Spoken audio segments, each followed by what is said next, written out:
ท่านนางพงษ์พันธ์ วิรพันธ์ ประชาชนชาวนครปักเซได้แสดงความรู้สึกดีใจและภาคภูมิใจ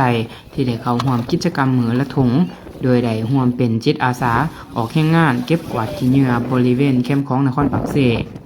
ท่านนางพงษ์พันธ์กล่าวว่ากิจกรรมดังกล่าวเป็นกิจกรรมที่ดีและมีความหมายเพราะนอกจากจะช่วยรักษาความสะอาดและความเป็นระเบียบเรียบร้อยของบริเวณแคมป์ของแล้วยังเป็นการสร้างจิตสำนึกให้ประชาชนให้หันมาร่วมกันรักษาสิ่งแวดล้อมและสุขอยู่ให้ชุมชนมีส่วนร่วมในการเบิ่งแย่งบ้านเมืองให้สะอาดและน่าอยู่หลายขึ้น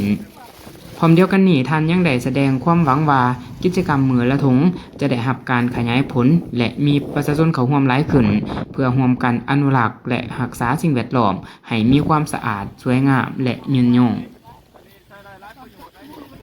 สบายดีท่านรู้สึกแนวใดที่ได้เข้าร่วมกิจกรรมเก็บขี้เหงื่อในโครงการมื้อละถุงนี้จ้าสบายดีการเข้าร่วมเก็บการบริโภคก็เป็นความคิดใหญ่ที่ในร้านเรามากหักเป็นความสะอาดสวยงามของบ้านเมืองเราเพื่อรักษาสภาพที่ดีเช่นอยู่ในนี้กับว่าเสียบในขยะขยะเป็นประสานมาให้ร่วมกันเนาะกับโครงการจะเฮ็ดแถลงเด็กประสานกับบ้านเราหัวหน้าโครงการจะมามีกิจกรรมเปิดในวันนี้เนาะเจ้าสำหรับเหตุผลที่กระตุ้นให้ท่านตัดสินใจมาร่วมกิจกรรมในครั้งนี้มันหยังสิ่งที่กระตุ้นให้ได้เขามาร่วมก็ย้อนว่ามากหักในความสะอาดเพราะว่าโครงการตัวนี้แม่นข้าพเจ้าเป็นผู้ริเริ่มแต่ทางเหลวทำอิฐพุ่นได้โฆษณาเผยแพร่พ่อแม่ประชาชนรักษาความสะอาดเนาะเลือกตั้งแต่เข้มของและก็เส้นทางต่างๆเนาะโฆษณาในประมาณปี2023เขาเห็นกิจกรรมนี้มาตลอดเนาะแล้วมาฮอดวันนี้ได้เห็นลูกหลานเขาได้มีจิตสำนึกและก็เริ่มเป็นต้นเป็นตัวก็ดีใจก็เลยตัดสินใจว่าต้องได้เข้าร่วมให้ได้เนาะหลังจากที่ได้เข้าร่วมกิจกรรมนี้ท่านจะฝากเขียนเรื่องของประชาชนให้ช่วยกันรักษาความสะอาดแนวใด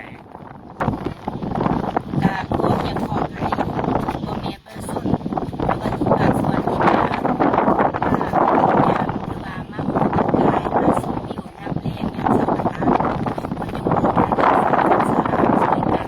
ตัวที่กินเนื้อสาสายต้องไปกินใส่กินเนื้อกินเนื้อใส่บ่อที่มีกระทางไว้เพื่อรักษาสภาพเป็นโรคช่วยกันแล้วโครงการเมืองตรงนี้โมเมนต์ว่าถ้ามาเก็บมือเนาะถ้ามาทานวัตถุแล้วบ้านเมืองก็สะอาดโครงการนี้ก็คือว่าได้ผลเนาะได้ผลก็คือว่าพ่อแม่ประชาชนลูกหลานได้รักษาความสะอาดรักษาบ่ทิ้งขยะสาสายบ้านเมืองประเทศได้สะอาดสวยงามน่าอยู่แล้วก็เป็นที่อันนั้นต่างประเทศเนาะแขกต่างประเทศอยากมาท่องเที่ยวมาเที่ยวชมจากประสบการณ์ในมื้อนี้ท่านอยากเชิญชวนให้ชาวหนุ่มวัยหนุ่มหรือประชาชนอื่นๆหันมาร่วมกิจกรรมนี้แนวใดว่าโครงการนี้มันจะมีกิจกรรมในทหารเนาะนี่ก็เป็นวันที่เนาะที่1-2 ครั้งมันจะเฮ็ดก็เชิญทุกภาคส่วนในสละเวลาเขามาร่วมในกิจกรรมนี้